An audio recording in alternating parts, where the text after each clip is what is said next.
Salajased rahuläbirääkimised on ametlikult alanud, kuid esitatavad nõudmised on täiesti hullumeelsed. Kui kõrged ametnikud kohtuvad salaja neutraalses riigis, et proovida sõda peatada. Iraani režiim nõudis õigust kontrollida maailma tähtsaimat veeteed ja kehtestada sellele maffia-stiilis tasu, hoides maailma majandust pantvangis. USA ei allu väljapressimisele. Diplomaatide kõneluste ajal on Pentagon salaja aktiveerinud tuhandeid kiirreageerivaid eliitlangevärjureid ja paigutanud nad merejalaväelastega võimalikuks salajaseks maismaa rünnakuks, juhuks kui läbirääkimised ebaõnnestuvad. Vaatame, mis toimub ja mis meid ees ootab. Läbirääkimised on taas alanud ja tippkohtumine peaks toimuma Islamabadis, Pakistanis. USA'd esindavad J.D. Vance, Steve Witkoff, Jared Kushner ja Marco Rubio. Iraani poolt osalevad parlamendi spiiker ja välisminister, kes on osalenud kõigil läbirääkimistel. Viimane neist oli varem julgeolekunõukogu liige. Ma arvan, et tal on nüüd teine roll, kuna on olnud palju atentate. Pole kindel, mis tema roll praegu on, sest olukord muutub pidevalt. Peamine küsimus, miks praegu Iraaniga rääkida? Mis muudab olukorra läbirääkimisväärseks? Kas USA või Iraan tunneb survet? President Trumpilt küsiti seda eile. Kuulake tema vastust. Sest nad teevad kokkuleppe. Nad tegid eile midagi, mis oli tegelikult hämmastav. Nad andsid meile kingituse. Ja president saabus täna. See oli väga väärtuslik kingitus. Ma ei ütle, mis kingitus oli, aga see oli väga märkimisväärne. Auhind. Nad andsid selle meile ja ütlesid, et annavad. See näitas mulle, et suhtleme õigete inimestega. See polnud seotud tuumateemaga, vaid nafta ja gaasiga. Ja see oli väga kena tegu nende poolt, aga see näitas mulle, et me tegeleme õige inimestega. Sest tead, sa ei tea, sest juhtkond oli... Me ei tea täpselt, mis see kingitus oli, aga see ei saa olla naftatanker Ameerika Ühendriikidesse, sest seda näeks satelliidilt. Võib-olla on see tanker, mille Iraan lasi läbi Hormuzi väina heatahtlikkuse märgiks. Nüüd toetavad seda ka numbrid. Vaadake graafikut, mis näitab, mitu laeva on sõja algusest väinast läbi sõitnud. Enne sõda oli see arv päevas selgelt üle 100. Kui sõda algas, langes see arv kohe üksiknumbrini, vahel isegi 1 või 0-ni. Aga viimase 3 päeva jooksul on laevade arv vaikselt tõusnud. Ja võib-olla see oligi see kingitus. Jällegi, ütlen selgelt, ma täpselt ei tea. Oletan lihtsalt ja toon selle kohta mõned tõendid. Nüüd, mida me kindlalt teame, on see, et läbirääkimised on uuesti alanud ja tundub, et USA tegi esimese sammu, kui tõi lauale avapakkumise. Enne kui läheme selle pakkumise punktide juurde, tuletan kiiresti meelde, et vajutage allpool meeldimise ja tellimise nuppe, sest see aitab meid algoritmis tõesti palju. Nüüd vaatame seda pakkumist. Raportite järgi sisaldab see 15 punkti, millest üks on 1-kuuline relvarahu, samal ajal kui läbirääkimised jätkuvad. Siin on veel 14 punkti. Punktid 1-11 on USA nõudmised. Punktid 12-14 on USA pakkumised, mida Iraan saaks nõustumisel. Vaatame punktid ükshaaval läbi. Esiteks peab Iraan likvideerima oma tuumavõimed, ilmselt ka tuumarajatised. Iraan peab lubama, et ei taotle kunagi tuumarelvi ning ei tohi rikastada uraani oma territooriumil. Neljandaks peab Iraan andma IAEA-le üle oma umbes 450 kilogrammi 60% rikastatud uraani varu. Viiendaks tuleb Natanzi, Asfahani ja Fordo tuumarajatised demonteerida. Kuuendaks peab IAEA-le, ÜRO tuumajärelevalveasutusele, andma täieliku juurdepääsu, läbipaistvuse ja järelevalveõiguse Iraanis. Iraan peab loobuma piirkondlike käsilasrühmituste kasutamise strateegiast. Kaheksandaks peab Iraan lõpetama piirkondlike käsilasrühmituste rahastamise, juhtimise ja relvastamise. Hormuzi väin peab jääma avatuks ja toimima vaba mereteena. Iraani raketiprogramm tuleb piirata nii ulatuse kui koguse osas. Täpsed piirid määratakse hiljem. Arvan, et seda arutataks vaherahu ajal. Rakettide edaspidine kasutamine oleks lubatud vaid enesekaitseks. kõigepealt selgitame punktide tähenduse, seejärel arutame Iraanile pakutavaid soodustusi. Enamik neist nõudmistest sarnanevad Ameerika Ühendriikide veebruarikuiste nõudmistega enne sõja algust, mil Iraan keeldus neist ühegagi nõustumast. Me teame seda Iraani välisministri ning loomulikult ka ÜRO agentuuri, rahvusvahelise aatomienergia agentuuri juhilt, kes oli läbirääkimiste ajal ruumis. Ta ütles, et kokkulepet ei saavutatud. Nüüd, üks asi, mis on muutunud, on see, et tundub, et USA'l pole midagi selle vastu, et Iraanil oleks raketiprogramm ja USA'l pole midagi selle vastu, et Iraanil oleks rakettide varu. Nende arv oleks piiratud, võib-olla 1000 raketti, mida Iraan võib varudes hoida ja kasutada vaid enesekaitseks. Minu mälu järgi on see ainus asi, mis muutunud. Nüüd vaatame, mida Iraan saab. Iraanile tühistatakse kõik rahvusvahelise kogukonna poolt kehtestatud sanktsioonid. USA aitaks Iraanil arendada oma tsiviiltuumaprogrammi, sealhulgas elektritootmist Bushehri tuumajaamas. Snapback mehanism, mis võimaldas sanktsioonide automaatset taastamist Iraani kokkulepete rikkumisel, eemaldatakse. Ausalt öeldes pole need uued soodustused. USA pakkus neid juba enne sõda ja teeb seda endiselt.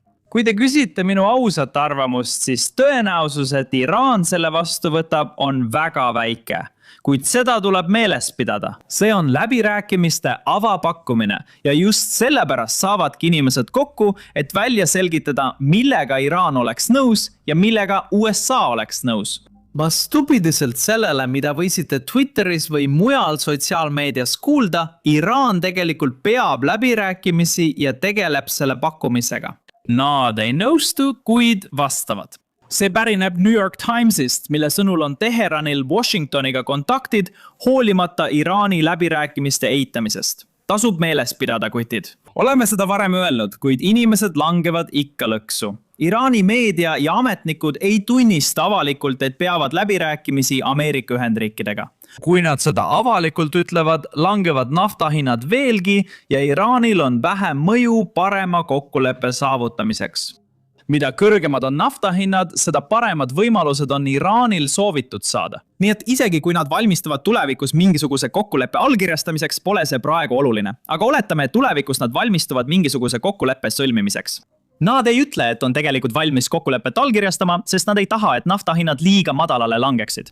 Just sellepärast Iraani meedia väga avalikult eitab, et Iraan läbirääkimisi peab, sest nende huvides on seda eitada kuni viimase hetkeni. Vaatamata kõigele teatas Wall Street Journal siiski Iraani nõudmistest enne läbirääkimiste algust. Nii et see on omamoodi Iraani avapakkumine. Nad nõuavad kõigi USA baaside sulgemist Pärsia lahe piirkonnas ja hüvitist rünnakute eest Iraani infrastruktuurile. Lisaks, mis on ilmselt kõige šokeerivam, Iraan plaanib kehtestada Hormuzi väinas uue õigusraamistiku ja koguda läbivatelt laevadelt tasusid. Nagu Egiptus Suessi kanali puhul või Panama kanali puhul teeb. Suur erinevus on, et teised on kanalid ja riigid kulutavad raha nende hooldamiseks. Ja lisaks sellele asuvad need Panama või Egiptuse territooriumil. Hormuzi väin ei ole selline. See on rahvusvaheline veetee. Nii et see on midagi, millega USA tõenäoliselt kunagi ei nõustu. See on üks punktidest, kus ma näen, et maismaa vägesid võidakse saata, kui Iraan selles küsimuses järele ei anna. Oluline on siiski meeles pidada, et see on vaid Iraani esialgne nõudmine.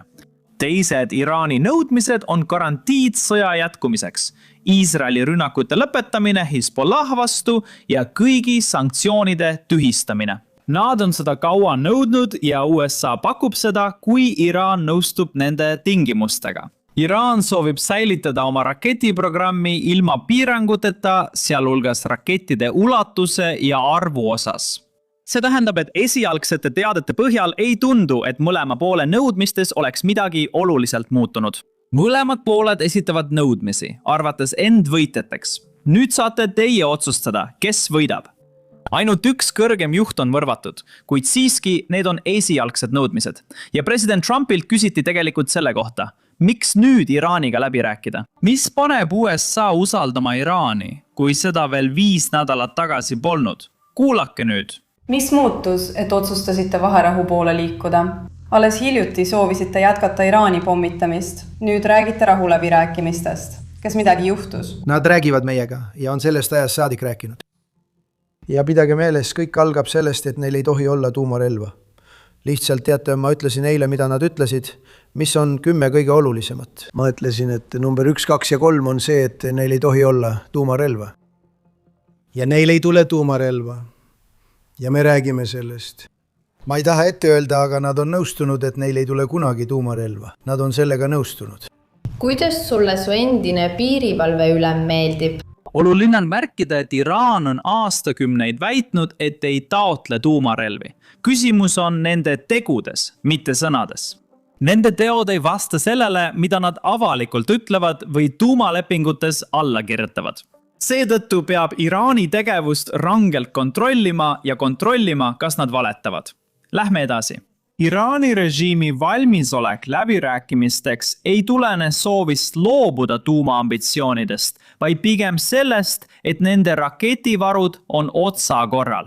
See pärineb väljaandest Daily Mail, kus teatatakse, et Iraanil võib olla alles vaid umbes 1000 raketti, mida nad on kasutanud piirkonna pommitamiseks. Oluline on meeles pidada, et neil on endiselt Shahedi droonid, mida on ilmselt ligi 100 000 ning neid saab ka sõja ajal lihtsalt masstoota. Nii et see on midagi, millega nad saavad jätkata väga pikka aega. Aga kui rääkida rakettidest, eriti ballistilistest rakettidest, siis nende varud on vähenemas. Ja seda on näha ka Iraanis toimuvate raketi väljatulistamiste põhjal. Vaadake Araabia Ühendemiraatidele suunatud raketirünnakuid. Sõja alguses oli neid palju, kuid nüüd on arv vähenenud. Nüüd on olemas ka teooria, et Iraan on rakette kogunud, sest nad tahavad hoida pommitamist väga pikka aega madalal tasemel. Nii saavad nad mingil määral avaldada survet ülemaailmsele majandusele.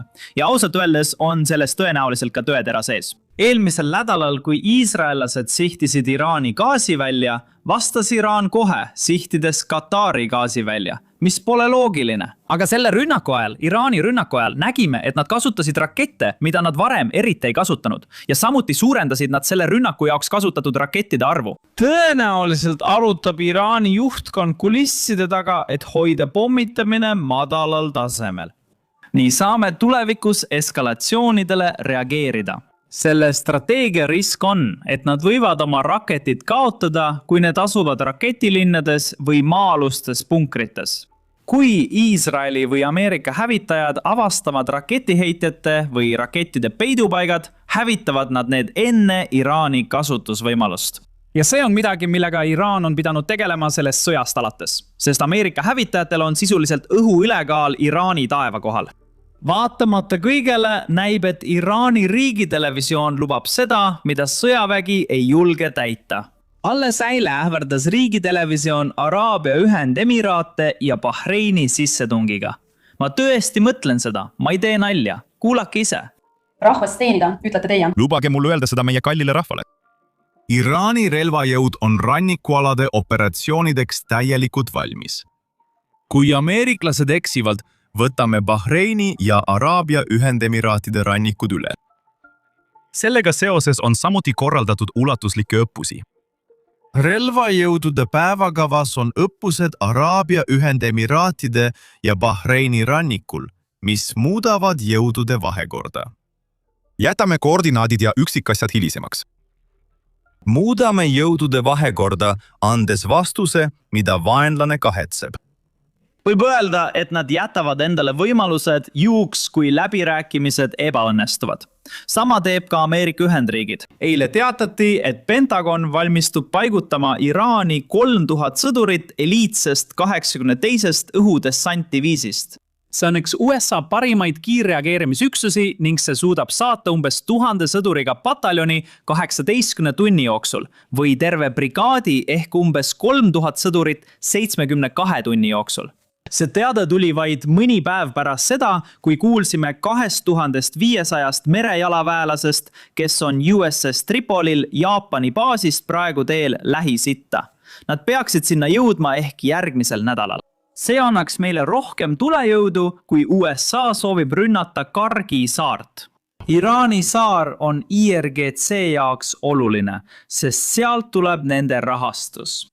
Seetõttu usub USA mõnede raportite järgi, et saare ülevõtmine võimaldab Iraani režiimi rohkem survestada, et see avaks Hormuzi väina. Kui läbirääkimised ebaõnnestuvad, tasub jälgida. Hoiame teid kursis, vajutage tellimisnuppu.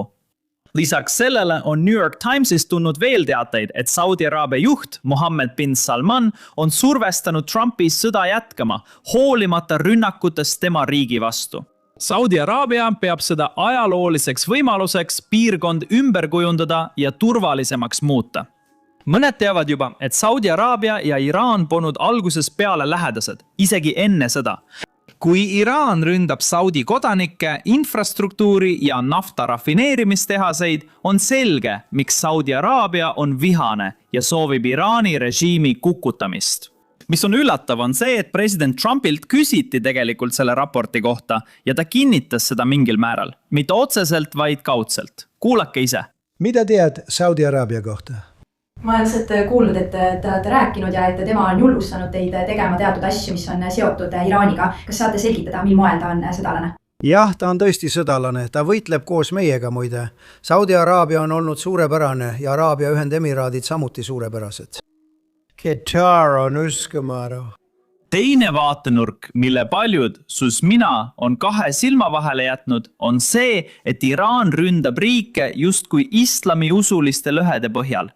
Iraan on šiia enamusega riik ja ründab sunniitide enamusega riike nagu Araabia Ühendemiraadid, Saudi Araabia ja Bahrein.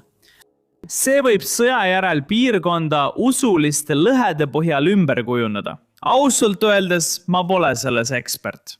Meil on professor Michael Clarki selgitus. Kuulake seda. Kõik Lähis-Idas peavad oma poliitika ja julgeolekupoliitika ümber hindama. Kui ümberhindamised toimuvad, on see huvitav ja oluline. Islami usundis erinevad šiia ja sunni moslemid. Maailmas on ligi 2 miljardit moslemit. Umbes 10-15% neist on šiiad, mitte sunni. Enamik neist, 10-15% on koondunud Lähis-Idasse, seega võivad piirid olla väga teravad. See pole väike erinevus. Šiia ja sunni moslemid on minevikus ka vägivaldselt võidelnud. Kui mõelda sellele nii, siis Iraan on justkui šiia usuliider ja Saudi Araabia sunni usuliider ning need on konkurentsis olevad ühiskonnad igas mõttes. See tundub dramaatiline, kui vaadata riikide blokke. Aga kui mõelda sellele rahvastiku seisukohalt, kus inimesed elavad, siis näeb see natuke teistsugune välja. Sest Saudi Araabias on rahvastik palju hajutatum, Iraanis on see palju rohkem koondunud. Ja šiia elanikkond Lähis-Idas koondub pigem Jeemeni poole. Türgis elab neid samuti mõningal määral, mujal vähe. Ja selline muster on üks neist mustritest, mis kujuneb välja kogu piirkonna uue poliitika üheks tõukejõuks, mis mingil moel hakkab kuju võtma siis, kui see sõda ühel hetkel läbi saab.